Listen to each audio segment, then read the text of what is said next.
noite. Na presidência da República, um capitão da reserva. Na vice-presidência, um general. Eles estão no comando de 6 dos 22 ministérios do país. No Congresso, são 2 senadores e 22 deputados federais. Espalhados pelas assembleias legislativas, somam mais de 60. Eles também conquistaram outras dezenas de importantes cargos de segundo e terceiro escalão do governo. Desde o fim da ditadura, em 1985, os militares não tinham tanto poder e influência na política brasileira. Quais as consequências desta mudança para a democracia e para as instituições? O Opinião Pernambuco de hoje vai conversar sobre o papel das Forças Armadas no governo. São nossos convidados: Túlio Velho Barreto, pesquisador da Fundação Joaquim Nabuco, e Eduardo Alencar, sociólogo e editor do site Proveitos Desonestos. Você pode participar enviando perguntas ou comentários para o número do WhatsApp. Anote aí, 81988307098. Não se esqueça de colocar seu nome e local onde mora no início da mensagem. Este programa também está sendo exibido pela internet no endereço fpe.br/NTVRU e no aplicativo UFPE Play. Boa noite, bem-vindos hoje aqui para debater esse tema tão importante que é... Boa noite. O papel das Forças Armadas no governo. E para a gente começar a entender como é que isso foi se desenhando. Isso começou no governo Temer, Túlio, ali naquele momento que houve a intervenção federal no Rio de Janeiro, a greve dos caminhoneiros também, acho que em maio do ano passado. Foi naquele momento ali que os militares voltaram à tona?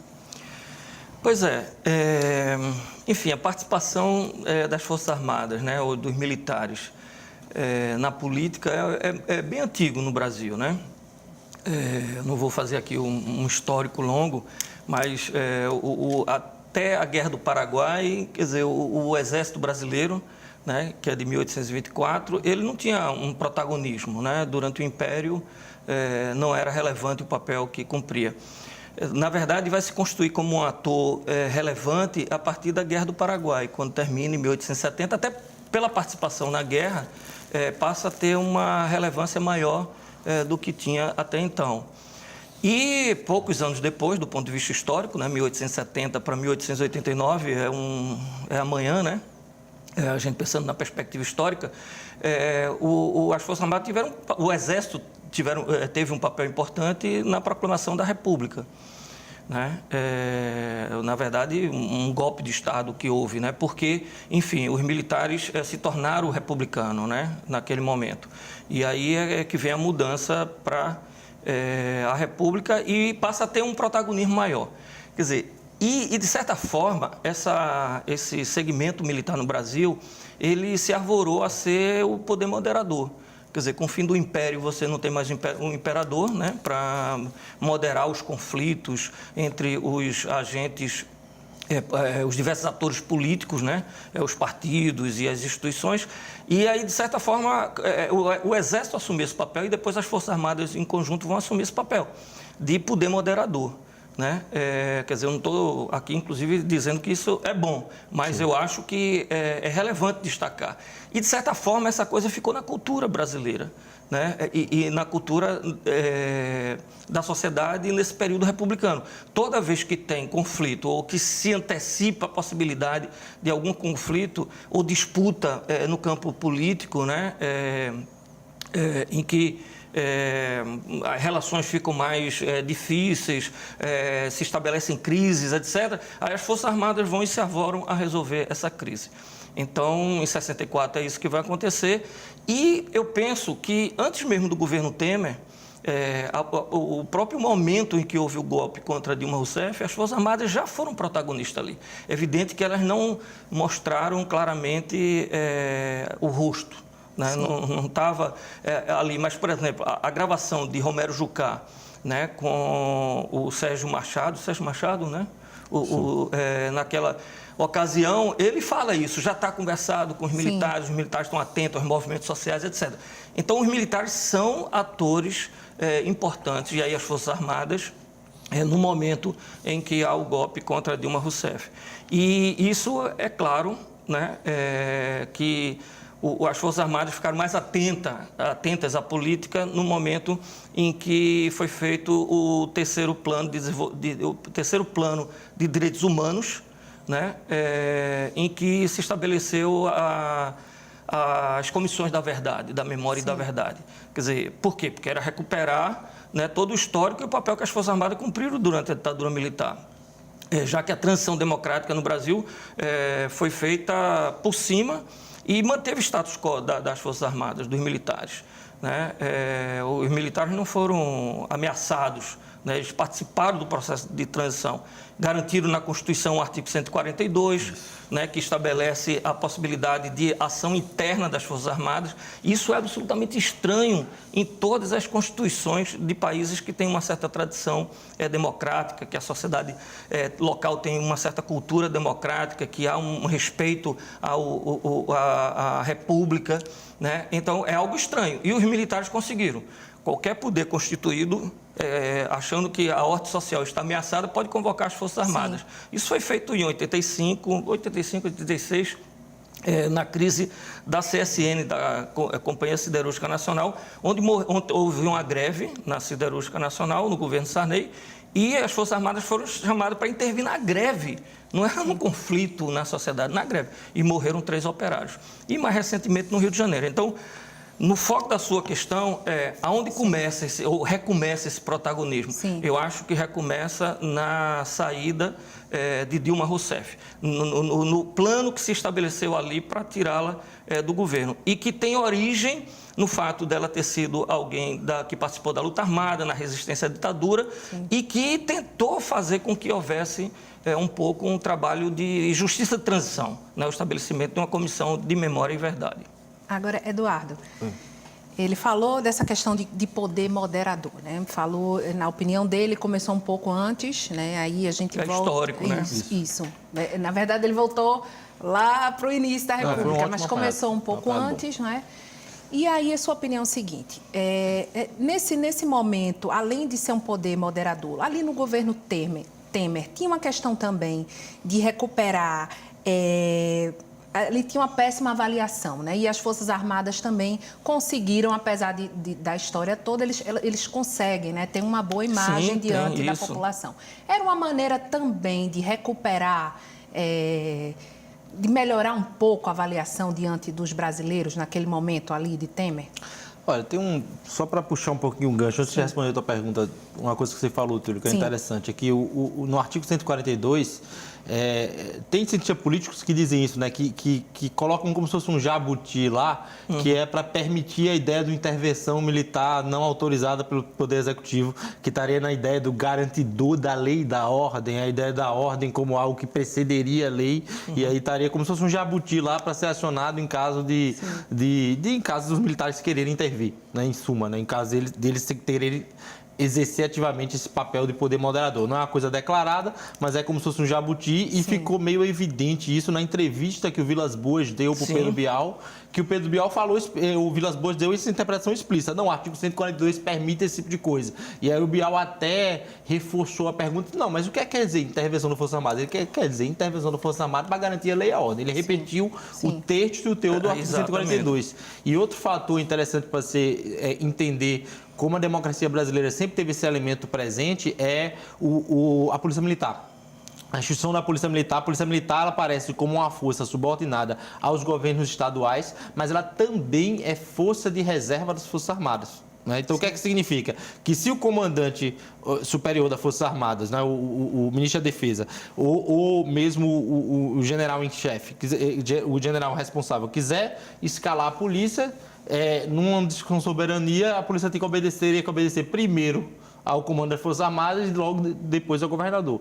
Então, isso são como se fossem jabutis que foram realmente, como o Túlio bem colocou aqui, foram negociados durante a transição, porque a transição para o regime democrático ela é negociada. Então, tem vários artigos lá que permanecem, tem outros artigos. A Constituição da gente ela tem um pouquinho de remendos, né? Tem alguns remendos. Tanto remendos da época do regime militar, quanto os remendos anteriores mesmo a isso. Então, é um fator interessante. Uma coisa também para a gente pensar também é que as Forças Armadas têm sido constantemente acionadas. Então, por exemplo, de 2010 a 2017, você teve 29 operações de garantia da lei e da ordem. Isso. Ou seja, o uso do dispositivo legal para você chamar as Forças Armadas, em muitos desses casos, para lidar com situações de greve da polícia. Aconteceu na Bahia, aconteceu no Rio de Janeiro antes, então aconteceu no Espírito Santo. Então o governo decreta a situação de GLO para lidar com um apelo lá do governo, como aconteceu já no Ceará. Então o governo o governador estadual pede, o governo decreta e os militares entram. Então sempre teve essa visão. E aí eu não sei se o objetivo ali é promover realmente a visão das Forças Armadas, porque nesse processo de redemocratização, os militares se colocam muito... Quando a gente vai ver as pesquisas sobre confiança da população nas instituições, a Força Armada aparece a menos exposta. E um dos motivos, talvez, dela aparecer menos exposta é exatamente o fato dela ter ficado mais relegada à defesa, que é uma área que não é demandada constantemente que eles façam alguma coisa. Né? Tanto é que agora existe até uma discussão, a gente pode falar isso mais na frente, mas até uma discussão interna das Forças Armadas sobre o quanto a reputação das Forças Armadas fica em jogo ou não, ocupando o espaço do governo Bolsonaro. Isso. A gente vai chegar lá. Agora, democraticamente, um governo que é democraticamente eleito e que tem essa quantidade de militares em vários cargos aí que a gente citou no início, isso é inédito. É inédito, inclusive no Brasil.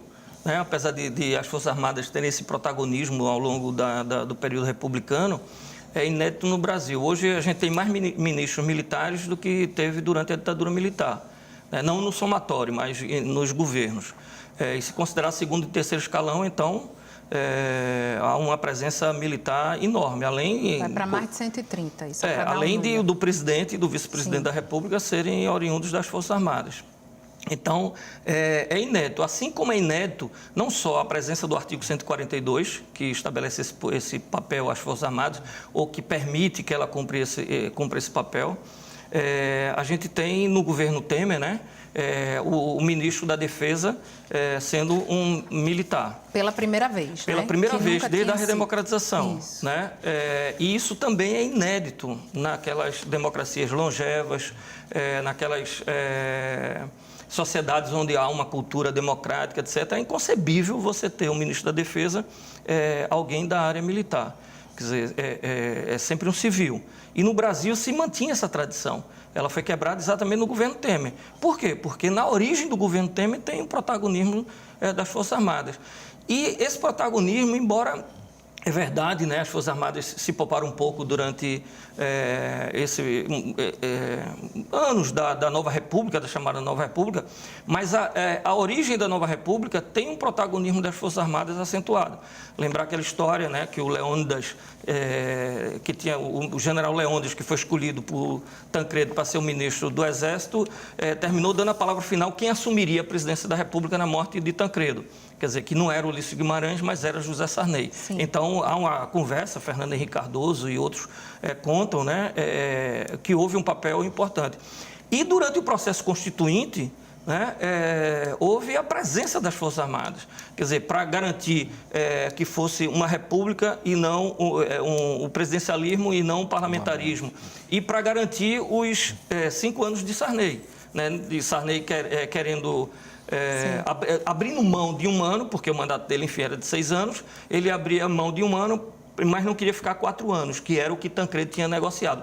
E é evidente que houve um papel importante das Forças Armadas ali, pressionando o Congresso no sentido de não aprovar. Né? Eles sempre estão presentes. Agora, politicamente, Eduardo, na sua opinião, o fato do PSL, que é o partido do presidente, então, não ser assim, digamos, não ter uma estrutura orgânica tão grande, tão coesa. Isso acabou influenciando também, na sua opinião? No seguinte, ele acabou colocando os militares exatamente por não ter um partido assim de musculatura? Pode ter sido uma das causas? Isso é evidente, porque a gente tem que pensar o seguinte, é que partidos existem, instituições existem para resolver problemas. Né? A ideia de que de que o sujeito cria um partido só para entrar no poder ou disputar poder. Disputar poder é um dos fins da política, mas no exercício do poder é preciso lidar com problemas e resolver problemas. Então, usualmente, o partido, ele agrega pessoas que acabam se especializando em lidar com algumas áreas do poder público. Então, um exemplo, isso acontece no partido de esquerda, no partido de direita, no partido de centrão. Então, um exemplo, o cara no Democratas, a gente tem aqui o ministro, que foi ministro, ex-ministro, né? Foi ministro da Educação, Mendonça Filho. Ele é um cara que dentro do Democratas sempre está ocupando posições de era vice-governador, foi secretário de Educação, então era da Comissão da Educação quando estava na Câmara. Então, o que é que significa isso? É um cara que entende, para o mal ou para o bem, como é que a máquina funciona lá dentro e como é que ele faz as engrenagens se mexerem. Então, o partido é importante para isso, para acumular esse tipo de pessoa.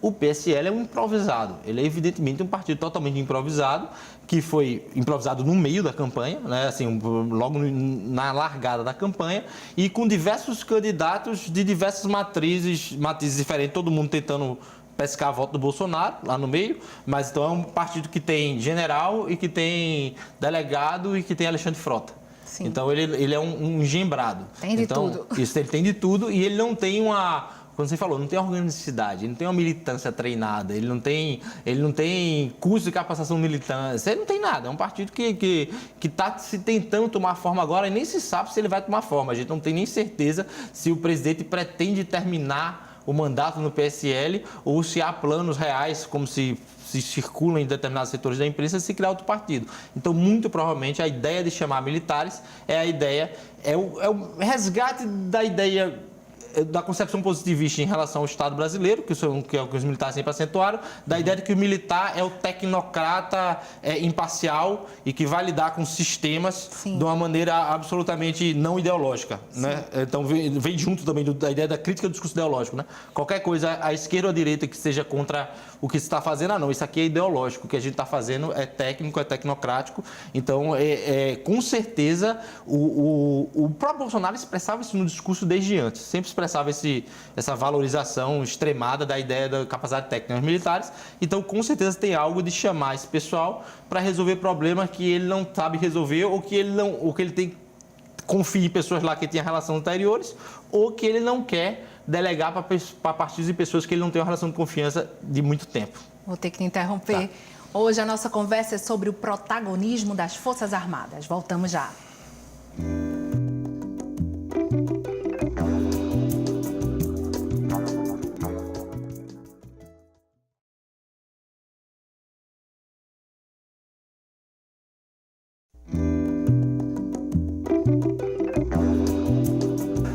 O Opinião Pernambuco está discutindo o papel das Forças Armadas no governo.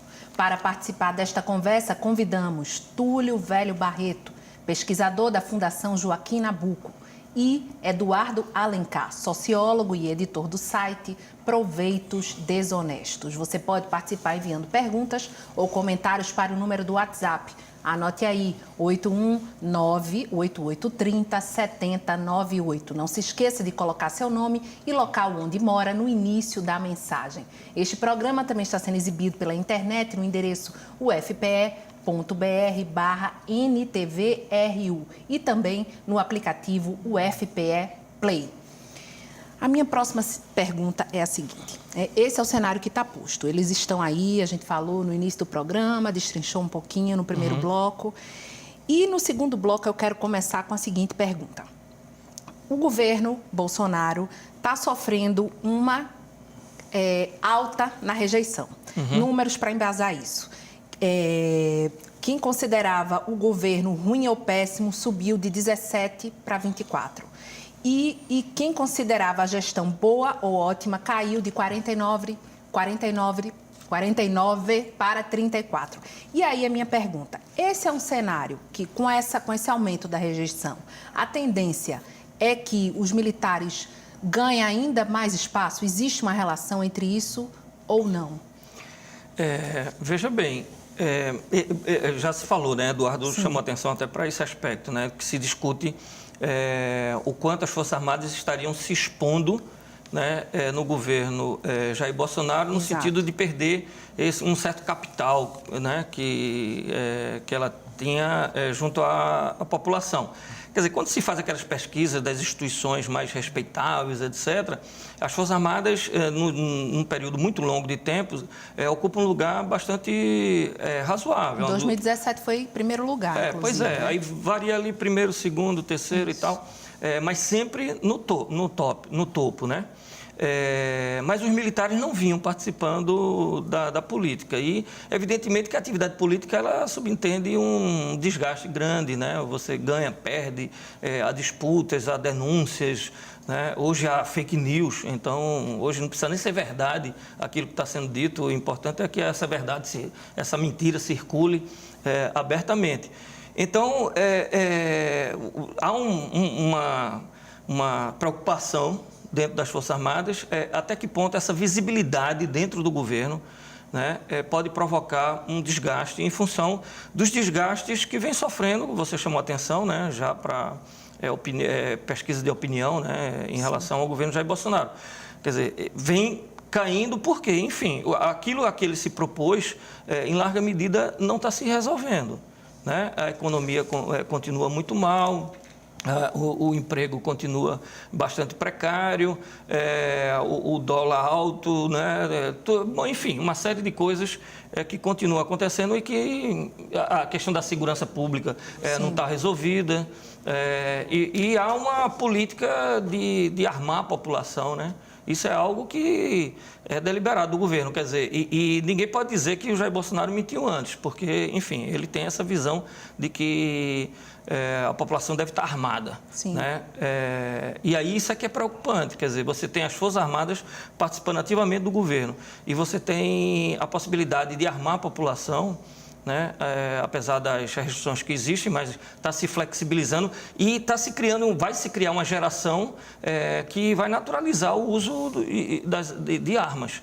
Né? Então, se cria e numa sociedade desigual como o Brasil, isso cria um clima bastante propício a você ter ou intervenção mais acentuada das forças militares ou um protagonismo maior da polícia militar, né, como o Eduardo chamou a atenção. Polícia militar também é um pouco uma aberração, né, se a gente compara com democracias consolidadas ou mais consolidadas lá fora. Quer dizer, a polícia devia ser desarmada. Militarizar a polícia é um problema e que resulta dos acordos que foram feitos no processo de transição no Brasil. Agora, Eduardo, primeiro eu quero saber sua opinião sobre isso, se a tendência é que cada vez mais eles ganhem espaço, né? Já que eles também estão tendo esse papel muito ativo na questão da segurança pública, além dessa outra questão que Túlio coloca. E também queria saber sua opinião em relação aos comentários de Olavo de Carvalho, que estão sendo diretamente direcionados aos militares. Bom, vamos lá. É importante que o Túlio levantou uma coisa interessante aí. Na hora que os militares se colocam na política, eles começam a atuar como uma força política. Significa o seguinte, é que, de certa forma, eles começam a se comportar como um partido. E significa o seguinte, partidos tendem a tentar ocupar espaço em qualquer governo, em qualquer espaço. Isso aconteceu com Dilma, aconteceu com o PT, com Lula, aconteceu com a FHC, então é a movimentação PMDB. Então o ideal é que a pessoa começasse a olhar essas forças políticas de alguma forma como partidos, apesar de elas não serem organizadas literalmente como partido. Por quê? Porque os militares não pensam necessariamente em bloco, tem muitos generais. A gente tem, uma das coisas que aconteceu no Brasil é que a gente ainda tem pouca inteligência acumulada ainda no país sobre como é que os militares pensam, o que é que os generais pensam, o que é que o alto oficialato pensa. A gente está começando a descobrir isso agora, certo? Se a gente for olhar o arranjo do governo, foram um pouco mais de 45 militares de alta patente para vários cargos, segundo e terceiro escalão, e 6 ministérios. Sim. Se a gente olhar esse arranjo, com exceção da Segov, era um arranjo que concentrava o militar exatamente na área de infraestrutura. Minas e Energia e um pouco de segurança, né? Gabinete de Segurança Institucional, lá com o Heleno. Minas e Energia é um militar, é um almirante. O Ministério da Defesa. No Infraestrutura, Ciência que é o Tecnologia. O Tarcísio Gomes, Ciência e Tecnologia, ou seja, uma área mais tecnocrática ou tecnológica, né? Então, eles parecem que tentaram abraçar mesmo essa ideia aqui. Agora, no decorrer do governo, atualmente, a gente vê que houve embate entre essas forças. Então, por exemplo, na derrocada do Vélez Rodrigues, a gente vê que, aparentemente, pelo que chega na gente, porque hoje também é muito difícil a gente saber, como tu falou, o que é fake, o que é não é, o que é informação de um grupo falando de outro, o que é seguro mesmo, né? Porque sim, é mais difícil. Os canais institucionais não são mais o mesmo. Vocês trabalham com jornalismo, sabem disso mais do que todo mundo. É muito difícil. A gente tem que sair misturando entre acompanhar a imprensa oficial, acompanhar alguns perfis de algumas pessoas de alguma área, acompanhar o Twitter de um e de outro e tentar desvendar algumas coisas, e muitas coisas a gente simplesmente não desvenda. Você acha que desvenda. Mas, por exemplo, um embate no MEC, no meio da derrocada do Vélez Rodrigues, aparentemente tinha que ver com a parte de disputa entre o tal Coronel Roquete lá e o grupo militar contra o grupo do Olavo de Carvalho lá dentro. Isso. E parece que a pancada ali comeu solta e parece que todo mundo perdeu, de alguma forma, né? O MEC foi entregado entregue por Weintraub, que apesar de vir com o discurso falar do Olavo de Carvalho, ele tem que entender que ele é uma indicação do Onyx Lorenzoni. Então, de alguma forma, é como se aquele entreposto lá, ou aquele poder, tivesse, de alguma forma, sido entregue para outro dos grupos que está lá, que é o quê? O Centrão, de alguma forma. Sim. Certo? Ainda não é exatamente o Centrão, a gente ainda está tentando desvendar quem é que o Weintraub vai nomear para cada posto para saber quem é que está. Ainda tem militares no processo, mas é evidente que há disputas internas. Então, por exemplo, agora, no caso da Segov com o general Santos Cruz, me parece que há uma disputa, principalmente relativa a que mistura duas coisas. Por um lado, há uma tentativa dos militares de se envolverem no MRE, no Ministério das Relações Exteriores, principalmente pela Apex, né, que é a agência de exportação. Sim. E, por outro lado, uma tentativa do pessoal ligado ao Olavo de Carvalho, de alguma forma, e também ligado aos filhos do Bolsonaro, porque esse também grupo não é um grupo hierarquizado que a gente consegue saber exatamente qual é a cadeia de comando dele, né? Então a gente não sabe direito como é que ele funciona, mas há uma tentativa clara desse grupo exercer mais espaço e mais poder na comunicação do governo. Sim. Então, há divergência sobre a forma como o presidente se comunica, que provavelmente também tem que ver com a popularidade do Bolsonaro. Vamos só revisar o que foi esse fato aí, para as pessoas que estão em casa entender. O Santos Cruz desautorizou o pedido feito pela SECOM para que as estatais enviassem avaliação prévia das propagandas de perfil mercadológico. Só para ali, que foi aquela questão do Banco do Brasil, que foi bem discutida a propaganda e que ele impediu e que aí foi alvo das críticas. E um outro alvo muito direto e constante é o vice-presidente, não é isso, Túlio? Como é que o senhor vê essa questão do filósofo do governo está batendo diretamente no vice-presidente? Você está sendo generosa chamar ele de filósofo, mas enfim, ele se autodenominou, né? Tem gente que se autoproclama presidente da República, portanto, ele se chamar de filósofo quando ele divulgava até que era astrólogo, né? Coisa desse tipo. Quer dizer, esse é um problema, né? Uma questão que já foi tocada aqui. Quer dizer, o protagonismo das Forças Armadas se dá muito pelo que ela representa, evidentemente, mas porque é uma instituição bastante organizada. Né? Quer dizer, tem uma organicidade que nenhum outro ator político coletivo tem no governo Jair Bolsonaro, né? Seja partido político ou seja qualquer outra instituição. Quer dizer, a gente está vivendo um momento em que existem grupos, a família do Bolsonaro, o Olavo de Carvalho, quer dizer, são indivíduos evangélicos, aí tem a indústria da arma, né, que tem um poder bastante acentuado e tal, mas assim, uma organização bastante estruturada, né, consolidada, que tem comando, que tem uma hierarquia rígida, etc., é claro que tem muito mais condições de ter protagonismo nessa, para dizer o mínimo, confusão que a gente vive no Brasil já nos últimos anos. De 2016 para cá, quando se estabeleceu essa crise política, uma crise institucional, que chega a ser quase uma crise institucional, e por trás uma crise econômica, né? Uma insegurança jurídica, né? Uma maior vulnerabilidade daqueles segmentos que têm condições socioeconômicas mais difíceis, né, na sociedade, etc. Basta olhar o Rio de Janeiro, o que aconteceu e que está acontecendo no Rio de Janeiro. Então, as Forças Armadas terminam tendo esse papel. O Mourão, ele representa mais as Forças Armadas do que o Jair Bolsonaro, vemos e convenhamos. Aquela entrevista, né, que foi tão citada há algum tempo atrás, dada por Geisel, a Celso Castro e Maria... agora estamos...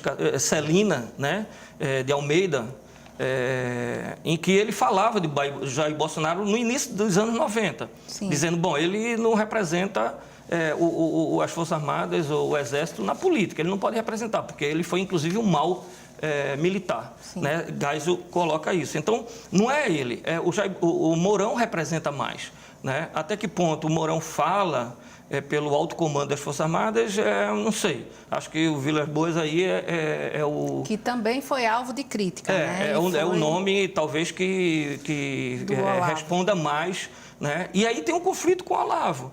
Né? Por quê? Porque o Olavo tem essa relação com a família Jair Bolsonaro. Então, o Olavo não é o Olavo só. São os filhos de Jair Bolsonaro e o Bolsonaro.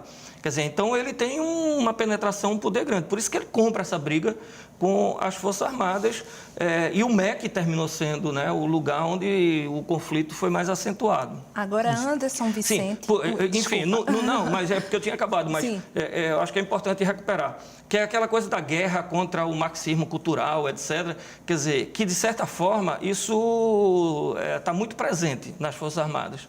Né? Por quê? Porque, enfim, a coisa do combate ao comunismo, esse fantasma é importante que ele esteja por aqui, por perto, para justificar a nossa ação. Então, é por isso que no MEC está essa guerra. As universidades estão sendo atacadas. Né? A instituição que eu trabalho, por exemplo, nunca teve um militar ocupando o cargo de diretoria. E teve até hoje, porque foi exonerado, eu vi no Diário Oficial que ele foi exonerado hoje, um militar que veio do MEC e que saiu do MEC exatamente na guerra, no auge da guerra com o Olavo de Carvalho. Então, você tem isso assim, se espalhando, né, na sociedade, nas instituições, no Estado, e os conflitos, eles não vão parar. Agora, né? Anderson pergunta dos torrões, aí, Eduardo, se você quiser, puder responder e complementar como você ia, se o presidente e o vice-presidente não fossem militares, seriam menos criticados? Boa pergunta.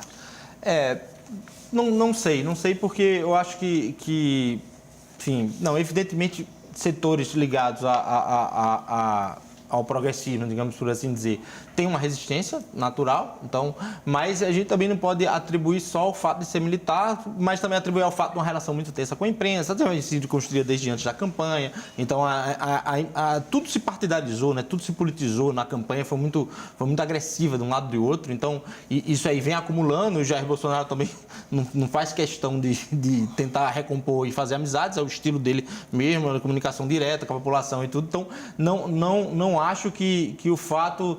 Porque também é um si muito grande, né? Se não fosse militar, se não fosse Bolsonaro, talvez se não fosse militar não teria nem sido eleito, né, o Bolsonaro. Então a gente tem que pensar nessa chave. Agora, para complementar um pouquinho o que o Túlio falou, é interessante também pensar no seguinte: na possibilidade que é o cogito de haver também visões, não só a disputa política por cargo, por dinheiro, enfim, a disputa de Estado, quer dizer, a disputa de governo, mas a disputa de Estado. Ou seja, visões diferentes de como é que o Estado brasileiro deveria ser organizado.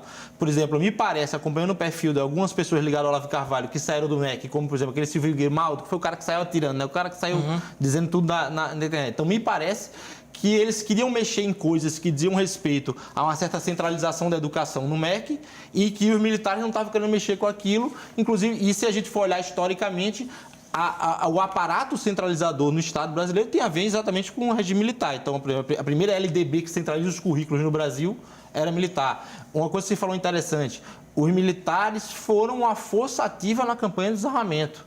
Então, o Bolsonaro aí traz uma agenda que é muito mais agenda liberal do que a agenda da classe ao qual ele supostamente pertenceria e representaria. Sim. Então, o Mourão, no início do ano, o Mourão falava que era contra a privatização dos Correios.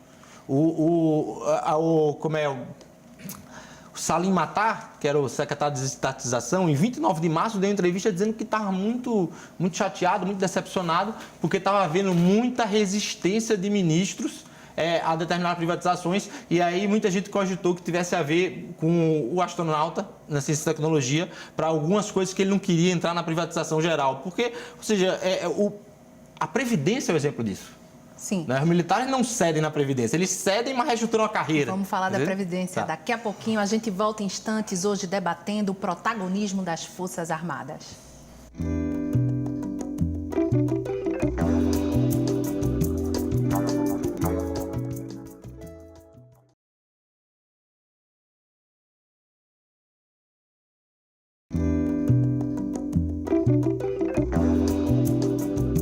Estamos de volta com nossa conversa sobre o papel das Forças Armadas no governo, que entra agora no seu terceiro e último bloco. São nossos convidados Túlio Velho Barreto, pesquisador da Fundação Joaquim Nabuco, e Eduardo Alencar, sociólogo e editor do site Proveitos Desonestos. Você pode participar enviando perguntas ou comentários para o número do WhatsApp. Anote aí, 81988307098. Não se esqueça de colocar seu nome e local onde mora no início da mensagem. Este programa também está sendo exibido pela internet no endereço ufpe.br/NTVRU e no aplicativo UFPE Play. Vamos voltar. Eu quero voltar ainda para a Previdência dos militares, que é uma coisa à parte.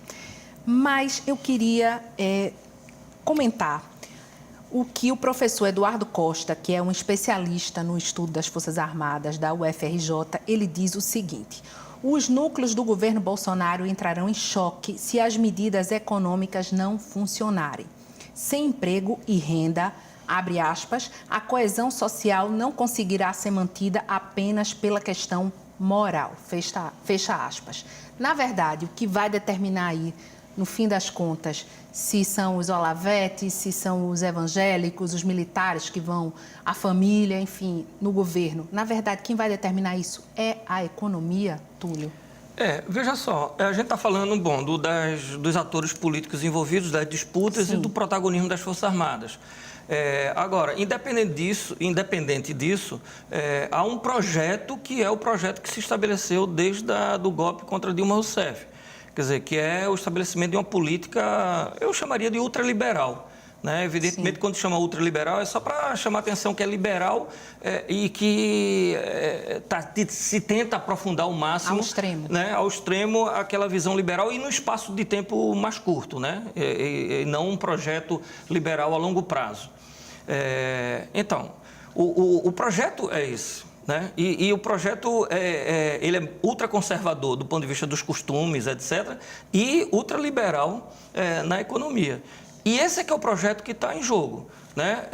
O Temer, enfim, ele cumpriu o seu papel ali, conseguiu fazer a reforma trabalhista, não conseguiu fazer a reforma previdenciária. Não teve legitimidade suficiente em função de como ele chegou no governo e sim, porque a Previdência é mais complicado do que fazer uma reforma trabalhista. Né?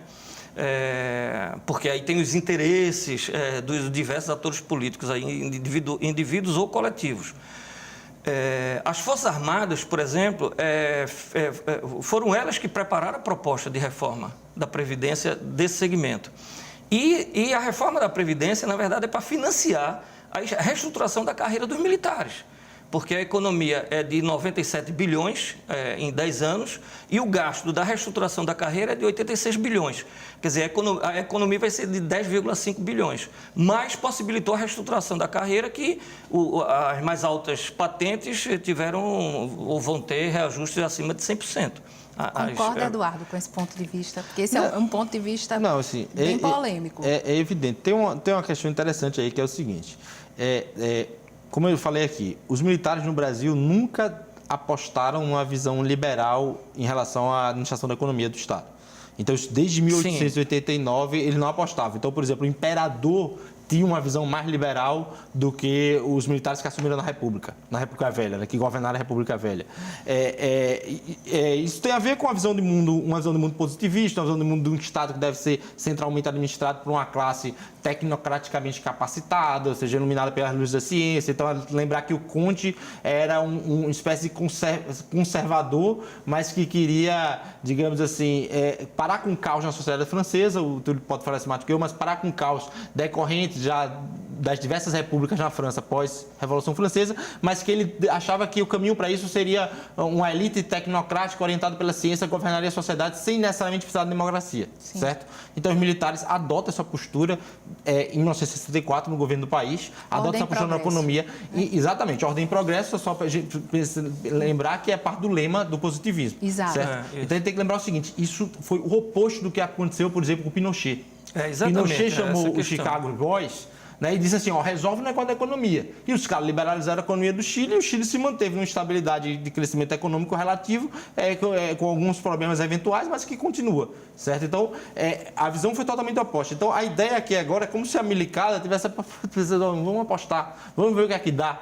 Esses liberais aqui. Vamos ver se esse negócio dá certo ou não. A milicada, para repetir um termo seu, como você está dizendo, se tivesse mais liberal do que era anteriormente, é isso? Não, sim, sem dúvida. Eu acho que é evidente, por exemplo, tem poucos ministros militares que adotam um discurso agressivamente liberal na economia agora. Sim. O Mourão começa a adotar devagarinho, mas o Mourão, evidentemente, é alguém que se adapta. O Tarcísio Gomes, na infraestrutura, adotou desde o princípio.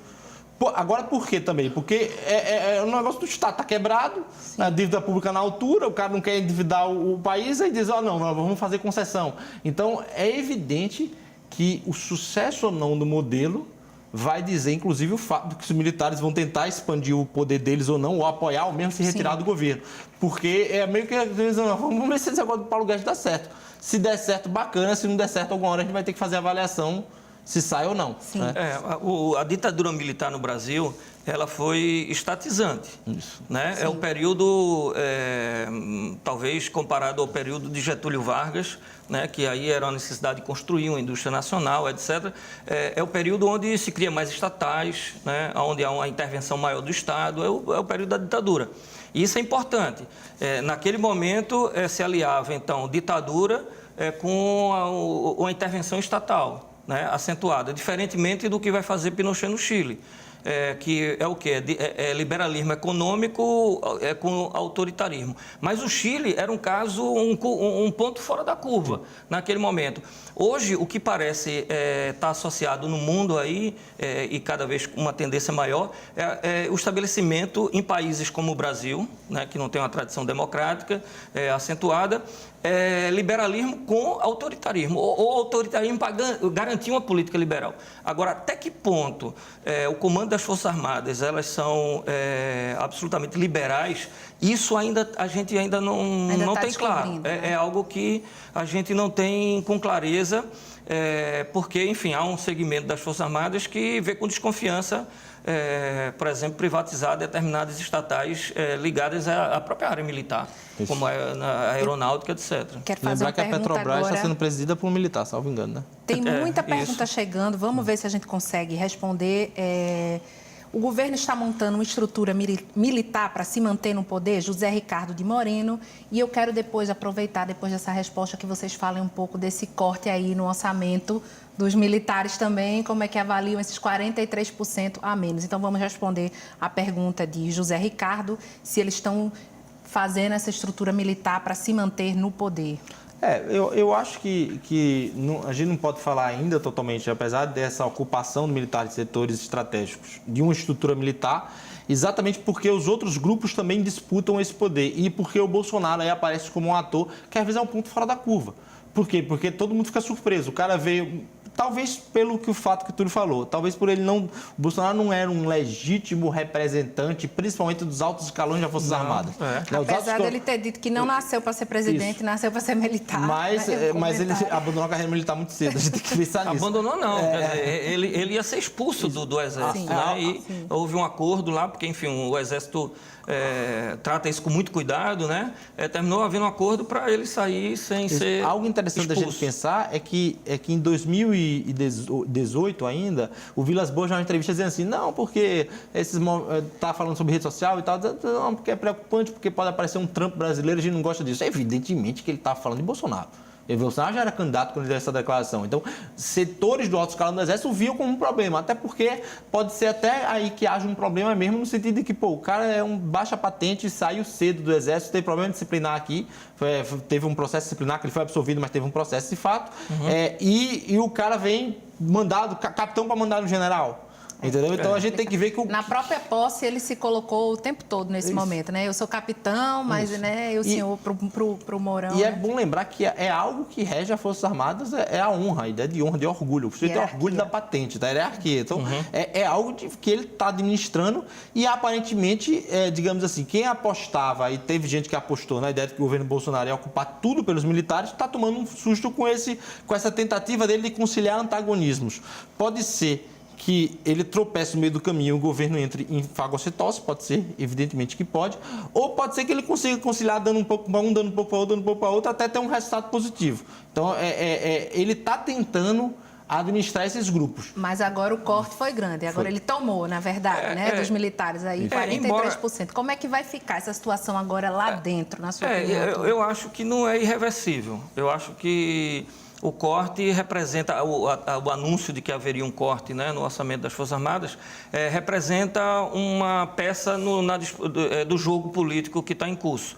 Quer dizer, não considero que seja irreversível e que talvez seja para que haja barganha, negociação, pressionar as Forças Armadas. Quer dizer, eu acho que talvez uma ação do próprio Olavo de Carvalho junto à família do Jair Bolsonaro, dos filhos do Jair Bolsonaro, quer dizer, que é quem tem estabelecido algum tipo de conflito, né, mais acentuado lá com as Forças Armadas. A questão do Bolsonaro é que ele era, da perspectiva das Forças Armadas, ele era o homem certo, no lugar certo, na hora certa, para derrotar o PT. Né? E surfar aí na onda antipetista que estava em curso. Não tinha nenhum outro candidato que representasse melhor esse tipo de coisa e com possibilidade de ganhar a eleição. Então, as Forças Armadas abraçam o Bolsonaro não porque ele é militar, é porque ele é o protagonista ali da disputa com o PT. Se fosse o PSDB, não tenho dúvida que bancaria lá o PSDB. Agora, a fragilidade do Bolsonaro, do ponto de vista político, permite que as Forças Armadas dêem as cartas, ou pretendam dar as cartas no governo dele de forma absoluta. E aí cria os conflitos. É importante lembrar que o Bolsonaro, há evidências disso, né? A gente não pode esconder, a relação dele e da família dele com as milícias no Rio de Janeiro. E as milícias representam a organização. É uma área que você estuda, né? Bem sabe disso. Quer dizer, representam um segmento absolutamente interessado no jogo político. E por trás tem a indústria das armas. E o mercado? Como é que o mercado... Isso faz diferença para o mercado, essa quantidade de militares no governo? Como é que o mercado vem se comportando? E também, quanto tempo eu tenho ainda, Braulio, dentro dos quartéis? Olha, 3 minutos ainda, acho que dá tempo. No mercado e dentro dos quartéis, como é que quem está lá no quartel, como é que está enxergando esse quadro? Então, mercado e quartéis. Olha, a minha opinião sobre isso. O mercado está esperando. Então, para o mercado, se vai ser um militar que vai tocar o assunto ou que vai comprar o projeto que eles acham que é o mais adequado, para ele tanto faz. Então, o mercado não está preocupado com isso, não. Então, a aposta atual do Paulo Guedes é o seguinte: uma reforma da Previdência dura, que basicamente tentaria devolver para o Estado a capacidade de realizar investimento, então a capacidade de voltar a gastar dinheiro, junto com uma reforma tributária para simplificar tributo, liberalizar o ambiente econômico e tentar dinamizar as forças selvagens do mercado, como ele gosta de falar, e depois um pacto federativo para tentar jogar esse recurso para a ponta, ou seja, descentralizar. Certo? É importante de pensar o seguinte aqui: para o mercado, especialmente para o mercado, o que importa são as duas primeiras. Certo? A terceira importa para o jogo político. Certo. Pode ser que os militares comprem as duas primeiras, até o mercado, se o mercado começar a responder bem e começar a gerar emprego e renda, pode ser que eles comprem as duas primeiras. A minha grande questão ainda porque aparentemente eles estão comprando cada vez mais as duas primeiras, e eu acho que é simplesmente por não conseguir ver uma solução no atual arranjo político que está posto. A minha grande dúvida é se eles vão comprar a terceira. Porque descentralizar recursos significa também descentralizar a gestão e a administração. E isso significaria, sim, uma mudança radical no arranjo do Estado brasileiro, inclusive o arranjo que eles ajudaram a construir. Seria outro pacto federativo, né? Necessário. E dentro dos quartéis, vocês têm esse retorno de como é que os próprios militares estão vendo, os próprios soldados que estão lá na base, como é que estão enxergando esse protagonismo das Forças Armadas? É difícil, né? A gente não tem informação. As Forças Armadas é uma organização bastante fechada, né? Cerrada. Então, é difícil. Eu vi recentemente uma manifestação de um coronel, se eu não me engano, num evento em que ele questionava uma série de medidas que estão sendo adotadas de privilégios na área militar, inclusive a própria reforma da Previdência dos militares. Que é diferenciada, bastante. Bastante diferenciada. Na verdade, garante uma reestruturação da carreira militar, privilegiando a autopatente. Então, isso pode criar um problema dentro das Forças Armadas. Agora, a gente não tem muita informação. O próprio crescimento de um segmento mais liberal dentro das Forças Armadas é algo que não tá muito claro. Né? É meio uma caixa preta ainda, né? As Forças Armadas. Então, é difícil dizer se há uma certa insatisfação dentro dos quartéis. O fato dos militares... Para finalizar, sua última fala, Eduardo. Não, então, puxando nisso que o Túlio falou, Sim. O fato dos militares terem passado tanto tempo dentro dos quartéis, só aparecendo ocasionalmente na política, fez com que também a sociedade brasileira tivesse pouco conhecimento das disputas internas ali dentro. Isso. Ou seja, Sim. Quem são os manda-chuvas, quem são os generais, o que é que cada general pensa. Né? A gente não sabe disso. Talvez alguns estudiosos especialistas saibam um pouco mais por terem mais contato com ele, mas os estudiosos especialistas não estão ainda expondo sua opinião para que a gente mapeie, muito menos o que é que a base pensa. Muito obrigada hoje Obrigado pela presença de pelo convite. vocês dois. O Opinião Pernambuco de hoje fica por aqui. Muito obrigada pela sua audiência, pelas suas perguntas e até o nosso próximo encontro.